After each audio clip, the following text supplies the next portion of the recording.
I were buying a home, this is the order I'd do things. I wouldn't start by looking at houses. And I know that sounds strange because scrolling listings is the most exciting part. But if your goal is to buy a home you feel good about a year from now, the order you make decisions in now matters more than anything else. Most buyers don't regret the home they choose, they regret the position they put themselves in financially, or the stress they feel because they rushed in without a clear plan. Let me walk you through the exact order I would follow if I were buying a home, and why the sequence can protect you from surprises, pressure, and regret. Step 1. Define the move, not the budget. The first thing I would get clear on has nothing to do with money. I would define why I'm moving.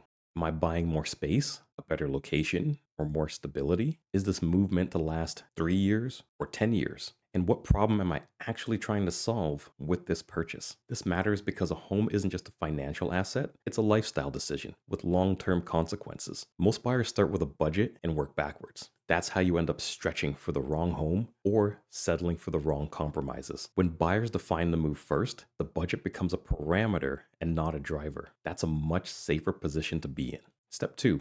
Understand payment comfort, not max approval. Once the reason for the move is clear, then I'd look at the numbers, but not the way most people do. I wouldn't start with my maximum approval. I'd start with my monthly comfort level and ask myself these questions. 1. What payment fits my life without causing me stress? 2. What leaves room for savings, lifestyle, and future flexibility? And 3.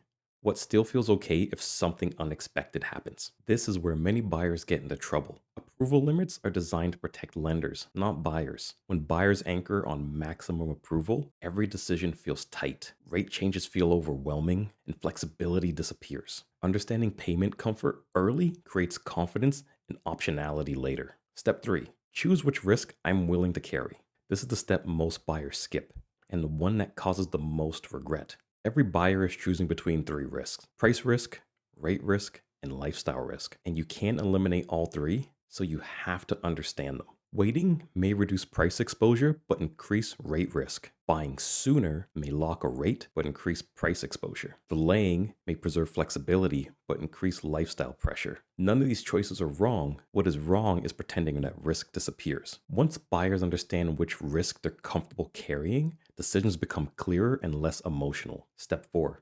Identify the non-negotiables early. Before viewing homes seriously, I would get very honest about what actually matters. Not wish list items, but my non-negotiables. That includes location constraints, commute realities, school zones, layout requirements, and my future needs. Most buyers think they're flexible until emotions kick in. When non-negotiables aren't defined early, buyers chase homes they shouldn't. They compromise and feel worse later, and they deal with decision fatigue. Clarity at this stage saves time and protects confidence. Step 5. Study how good homes actually sell. Before making offers, I would spend time understanding how homes really trade. Not the averages, the good homes. Markets don't move evenly. In most area, average homes follow the stats, while well-priced, well-located homes behave differently. They attract attention faster, they feel competitive sooner, and they often don't wait for news headlines to improve. Buyers who ignore this get frustrated. They feel like they're doing everything right, but are still always one step behind. Understanding this early sets realistic expectations and prevents burnout.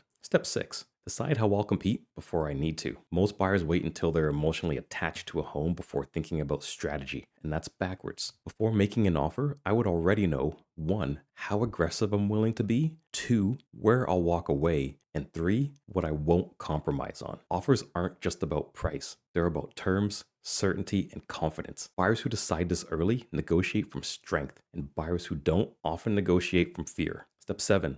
Let timing be a tool, not hope. Only after all of this groundwork would timing matter. Timing isn't about predicting the market, it's about responding intelligently to the conditions in front of you. Paired buyers feel calmer, make clearer decisions, and avoid emotional swings. They're not chasing headlines, they're executing a plan. If I were buying a home, this is the order I'd follow every time. Not because it guarantees a perfect outcome, but because it dramatically reduces the chances of regret. And in real estate, clarity beats urgency. If you're thinking about buying in Burlington, Oakville, Milton, or nearby, and want to walk through this plan based on your numbers and goals, you can book a planning call using the link in the description. Even if you're months away, building a plan early makes every step easier later. And if this kind of practical, decision-focused advice is helpful, make sure you're subscribed because this channel is built to help you make real estate moves you won't regret.